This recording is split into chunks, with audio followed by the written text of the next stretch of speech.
히어로 오브 페이스 D.L. 무디. 믿음의 영웅 D.L. 무디. 세계 복음화. 1. 드와이트 무디가 기독교에 남긴 유산은 무엇입니까? 1870년 시대 지금부터 170년 전에 기독교의 발전에서 가장 주목할 사람은 전도자 드와이트 무디였습니다. 그는 초등학교 5학년 정도 교육을 받은 사람이었습니다. 그러나 그는 기록된 기독교의 진보에서 가장 주목할 만한 사람이었습니다. 미국은 청교도들로부터 시작한 국가이지만 1800년 기독교인의 비율은 전체 인구의 10%에도 미치지 못했습니다. 1910년에는 40% 이상에 도달했고 1951년에는 전체 인구의 58%가 되었습니다. 이 기록적인 성장에는 여러가지 복합적인 요인들이 작용했고 그들 중 하나는 드와이트 무디의 부흥운동이 큰 역할을 담당했다고 말을 합니다. 드와이트 무디는 내가 사는 것은 오직 그리스도뿐이다 라고 하고 그는 오직 하나님에게 헌신하였습니다. 그의 설교는 단순함 속에 믿음의 진리를 선포함을 영국과 미국에서 수백만 명의 사람들이 들었습니다. 그의 설교를 들은 사람은 문맹인뿐 아니라 지적인 사람에게도 가식이나 허세 없이 목사의 안수도 받지 않은 평신도로서 오직 성령에 의해서 주님을 섬겼다고 말하며 복음을 전했습니다. 무디의 출생.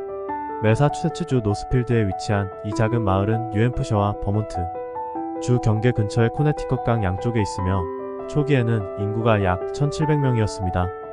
노스필드는 연어를 뜻하는 인디언 이름인 스카케그로 알려졌으며 북쪽 정착지의 전략적 위치는 프랑스와 인디언의 공격을 막기 위한 원시적인 전초 기지가 되었습니다.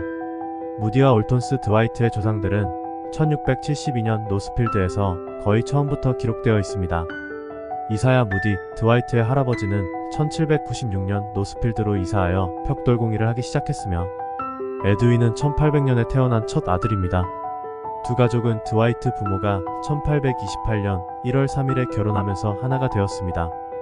베티는 23세였고 에드원 무디는 28세였습니다.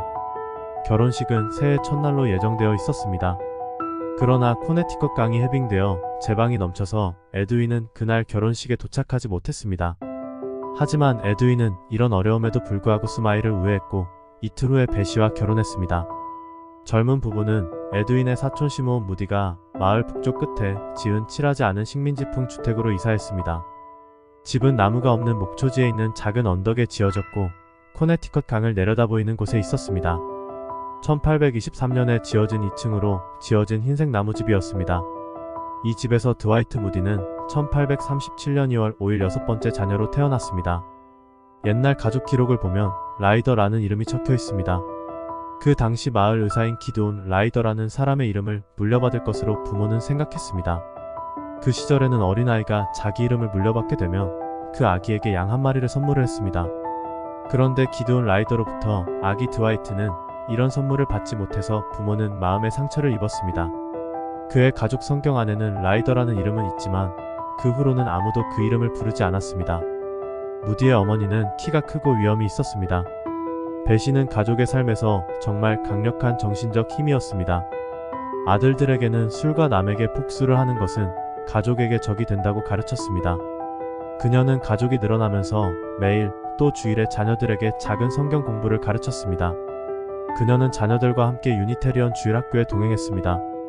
이 노스필드 교회는 차갑고 엄격했지만 신앙의 공동체의 중심지로 여겨졌으며 보통 주민들이 그 교회 교인이었습니다.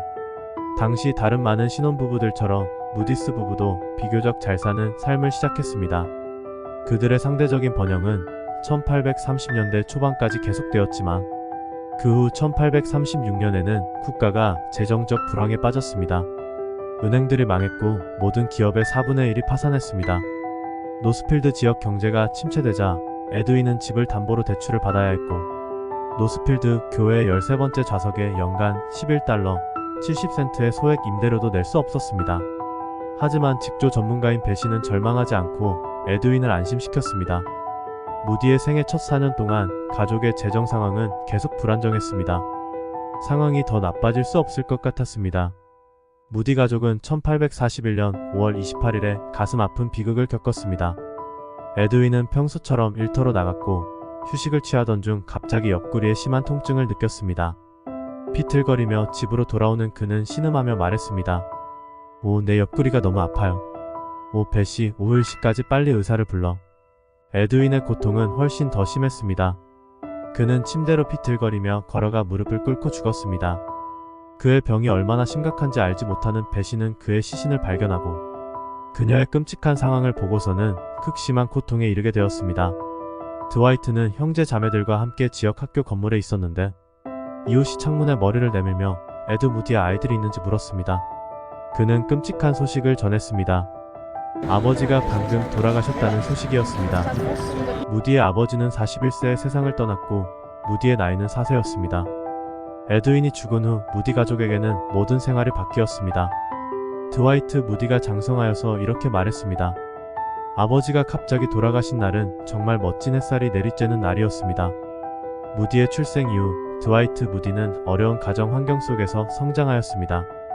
아버지의 죽음으로 가정은 어려움에 직면했지만 어머니의 지혜와 믿음으로 이를 극복하려 노력했습니다. 무디의 어머니는 자녀들에게 신앙을 심어주었고 이는 무디가 나중에 큰 영향을 끼치는 믿음의 터전이 되었습니다. 무디는 어려운 환경을 극복하며 강인한 신앙을 발전시키고 나중에 미국과 영국에서 대규모 부흥운동을 주도하며 세계에 큰 영향을 미쳤습니다.